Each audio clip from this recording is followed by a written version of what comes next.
Deux idées chez Valérie Lecable, voilà. chez Yvan Rioufol. C'est un petit peu les mêmes, mais je vais faire une lecture un peu plus politiquement incorrecte, si on ne m'interrompt pas.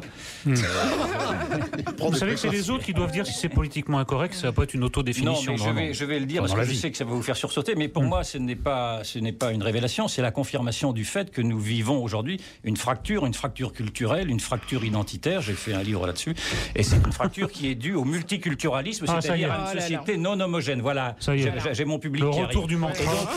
Et donc cette homogénéité dont on parle et dont parle l'OCDE est un non-dit pour dire qu'effectivement les sociétés qui fonctionnent, les sociétés qui transmettent une éducation et une culture sont des sociétés homogènes comme la Corée du Sud, comme le Japon, comme peut l'être le Canada qui a une politique d'immigration. Pour dire les choses clairement, ça veut dire des sociétés sans arabes, c'est ça ?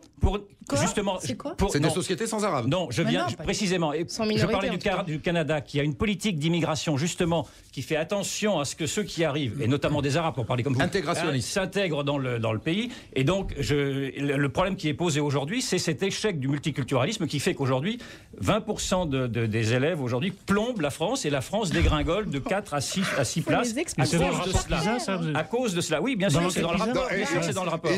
Il nous avait annoncé. Mais je vous avais annoncé, je savais que le cœur de effarouché allait se réveiller. Et donc, les solutions, naturellement,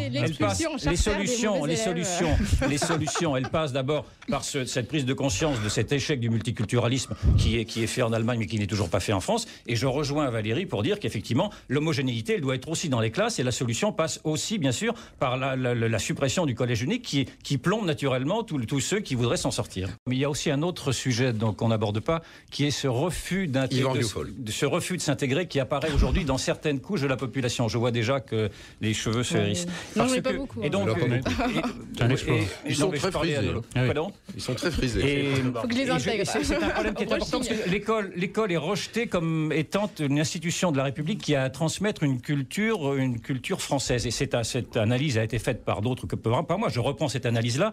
Et donc, le pouvoir d'attraction vers le bas est fait non pas par les professeurs ni par les élèves, mais par les familles elles-mêmes. Et ce que je veux dire par là, c'est qu'il y a aussi un vrai travail à faire auprès des familles pour que les familles acceptent de laisser l'école. C'est trop long,